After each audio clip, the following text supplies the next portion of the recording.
The biggest challenge that every artist faces at some point in their journey is how the hell do I take this song I've written and put it out into the world? So I wanted to share my own story about when I reached that point and what I did about it. But first, let me introduce myself.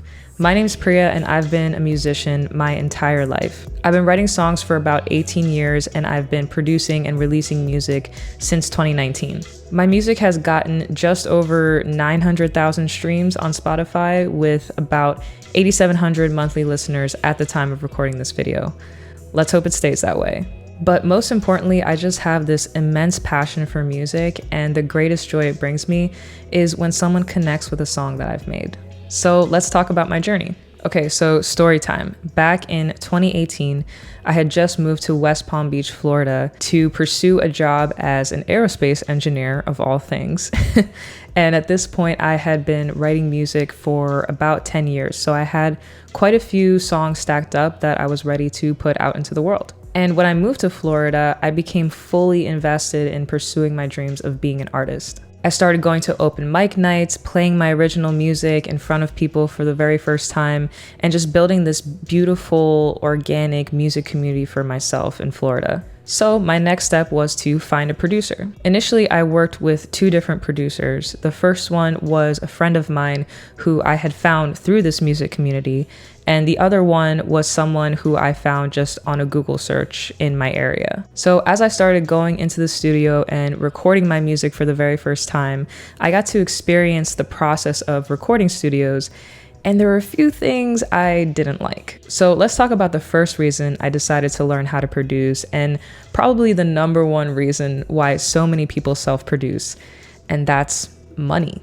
Why pay someone to do something when you can just do it for yourself for free? But what really made the financial situation difficult was the pricing structure of these recording studios. So typically for recording studios, you pay an hourly rate and you book usually 4-hour sessions at a time. So you book the session, you go in for those 4 hours, and you do whatever you can get done in that amount of time. And it makes sense why it's structured that way, because the engineers and whoever's working there want to be compensated for their time. But as the artist, this pricing model is incredibly stressful. The first problem is that you have no idea how many of these 4-hour sessions it's going to take in order to finish your song. And let's say that you have to pay $200 for a 4-hour session, which, let's be real, is on the cheaper side of things. So even 5 sessions is going to cost you $1,000. And typically that's not enough time to get your song fully recorded, produced, mixed, and mastered.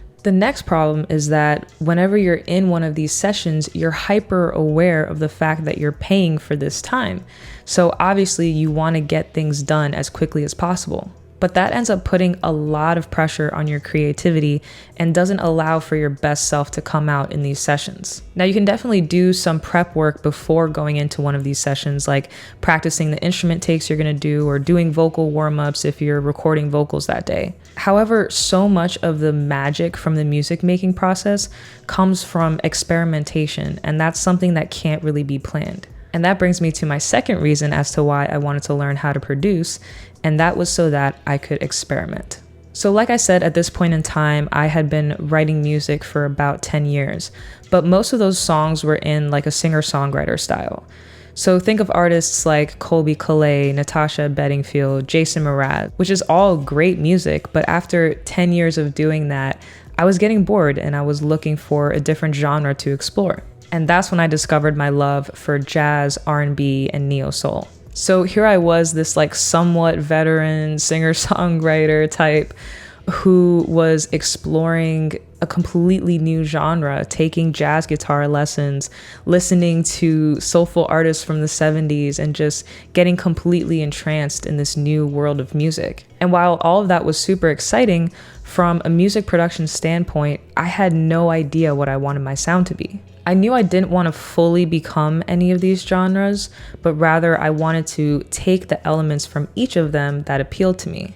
Like, for example, I love the lushness of R&B music. I love like the atmospheric reverb and effects that they put on guitars, but then contrast that with these like hard hitting drums that are very characteristic of like hip hop. And from jazz, I just love the chords. And a lot of jazz chords are used in R&B, of course, but the rhythms differ. So jazz guitar tends to have more of a conversation between the bass note of the chord and the rest of the notes, and R&B tends to focus more on the higher notes of the chords with hammer-ons and pull-offs and stuff like that. And these aren't like hard and fast rules, these are just observations that I've made. So an example of where I may have combined jazz and R&B is in my song Sunday Morning, which is actually the song that's playing in the background of this video.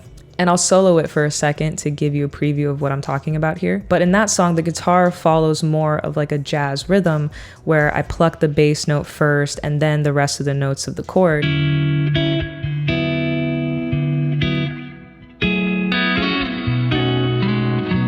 But it's also super R&B because the reverb and effects on the guitar that I have are super like atmospheric and luscious. Is luscious a word? Lushful? They're lush. And then halfway through, this crazy R&B beat comes in with these hard-hitting drums and this thumping bass and gliding pads and just all that kind of stuff.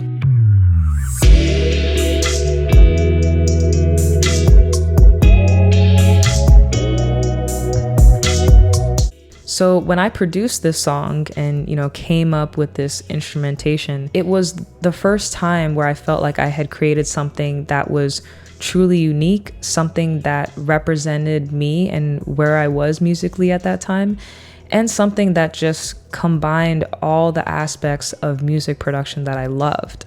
And from there, I've just continued to grow and explore different sounds, but I never would have gotten there in the first place if I hadn't had that time to explore production on my own and explore different sounds and just see what appealed to me. Now, of course, it's entirely possible to find a producer who has the sound that you're looking for, so you don't have to learn how to do all of this. But I actually wanted to learn how to do this stuff, which brings me to my third and final point as to why I wanted to learn how to produce.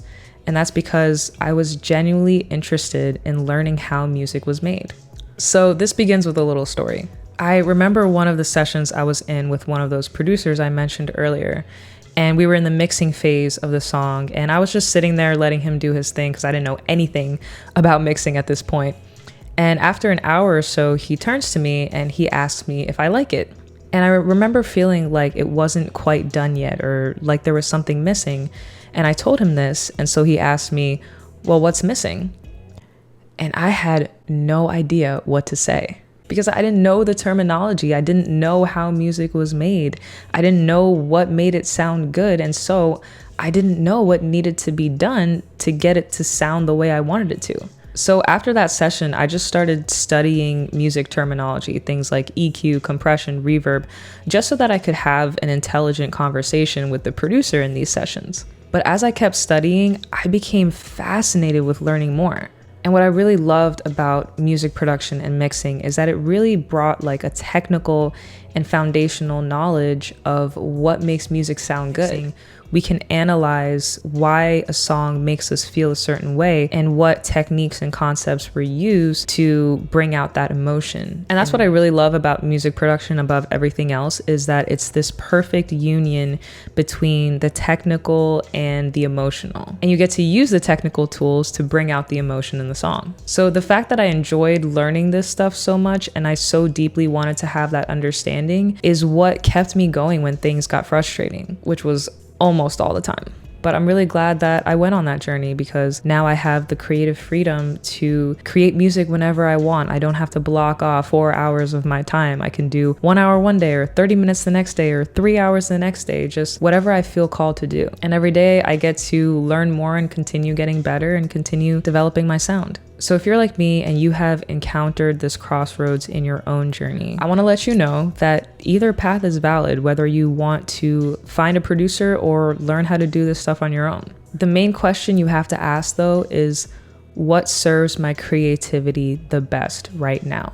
And that might be just finding a producer who already has a sound that you're looking for or can help you develop a sound so that you can just give the producer your ideas and let them run with it. Or maybe you want to have that autonomy to experiment and it's part of your process of finding your sound and continuing to write music. But either way you decide to do it, I can help you with both. Just follow the link in the description. It'll take you to a page where you can contact me, and we can either work on your song together, or I can teach you how to do this stuff for yourself. And one of the things I wish that I had at the beginning of my journey was a coach or a mentor, someone who could give me personalized help on my journey. I feel like it would have saved me years of time and headache. And so I would love nothing more than to give that guidance to someone else. So just tell me about your project. We can hop on a call and discuss more.